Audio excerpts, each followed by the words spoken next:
Hi, I'm Dr. Cass Spencer-Smith of Private Practice Ninja, and today we're going to be talking about what you can learn from checking out your physiotherapy competitors online.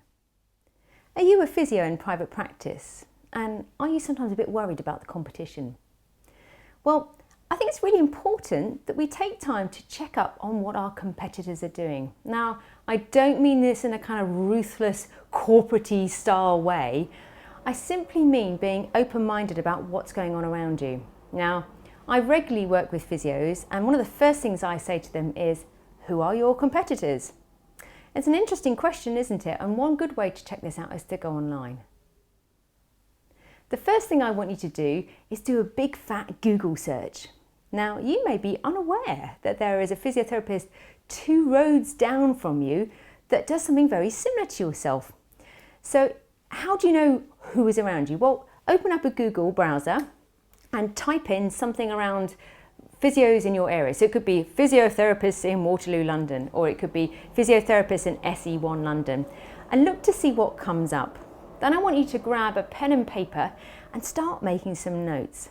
So click on those websites, and in Google's listing you'll have things that are listed on page 1 and 2 and 3. So I want you to go through page 1, page 2 and page 3 of that particular search. So you might come across a physiotherapy website, and when you click on it, ask yourself, how does it feel when you've arrived on there? Is the imagery good? Is it really slow to load? Is it clunky? Is it easy to look up on your mobile phone, or is it not very mobile phone responsive?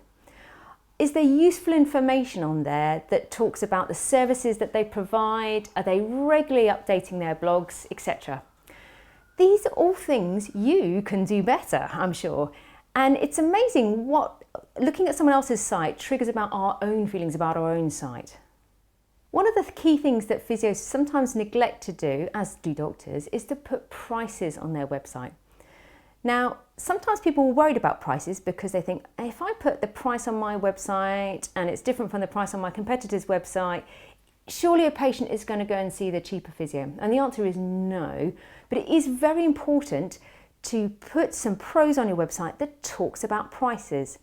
The first reason for this is because if a patient jumps onto your website and goes to book in and you haven't said anything at all about what your services cost, they get really annoyed and they bugger off somewhere else, frankly.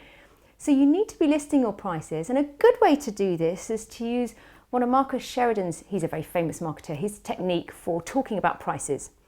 So you could say, in Waterloo, in London, you'll see that physiotherapy practices at the moment typically range between this cost and this cost when you go to see them. And then you need to talk about things on your website that relate to what raises and lowers the physiotherapy price and where you are on that spectrum. So if you look to see that your competitors down the road are £30 an hour, God I hope not, but let's say they are, then you could put something on your website that relates to, you'll see that there are some people who are very cheap in this area, but maybe that's because they've only been, private practice for 2 years. They've only been qualified for the last 5 years. So make sure you're looking at what your competitors are up to and use the opportunity to write a piece about costs in your local area, and that way when people are searching for how much does it cost for physiotherapy in Waterloo, they will find you.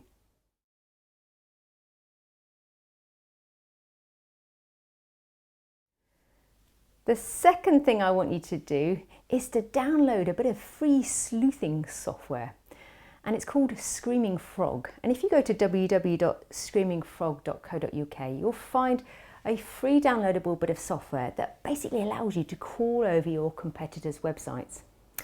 Why do you want to do that, you might be thinking? Well, we need to see the kind of terminology and the descriptions that people are using on their websites. And it's far better to get a machine to do this rather than you spending hours and hours and hours looking through every single web page that someone has on their site. So when people are searching for Google, they're putting in certain keywords. And when you put a search into Google, it lists out things on page 1, page 2, page 3, etc. And sometimes you'll see a little description underneath the link to that particular website. And that's called a meta description. Google doesn't rank meta descriptions, but it makes them very clickable. And when you put into Screaming Frog at the top, it says something like insert your URL here to crawl. If you put your competitor's website in there, You can then click on a few tabs, and one of those is meta description, and it will let you know whether your competitors are bothering to put meta descriptions into the web pages that they're writing. A lot of the time people don't do that, and they're really missing an opportunity. That's an opportunity you can take advantage on. So if you're somebody who likes to treat people who've got hamstring problems, and you see that your competitors haven't got any meta descriptions, let alone meta tags, that relate to hamstring issues, you can fill that gap and make yourself more findable on Google. The final thing I want you to do is to ask Google to let you know when your competitors are up to something.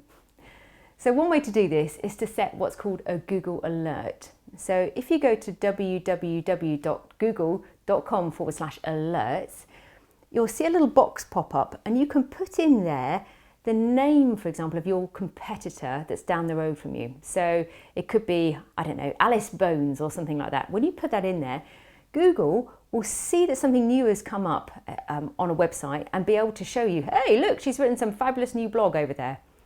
That way, you'll get the heads up when somebody is kind of overtaking you and they're writing that killer hamstring vlog that you need to be sorting out as well.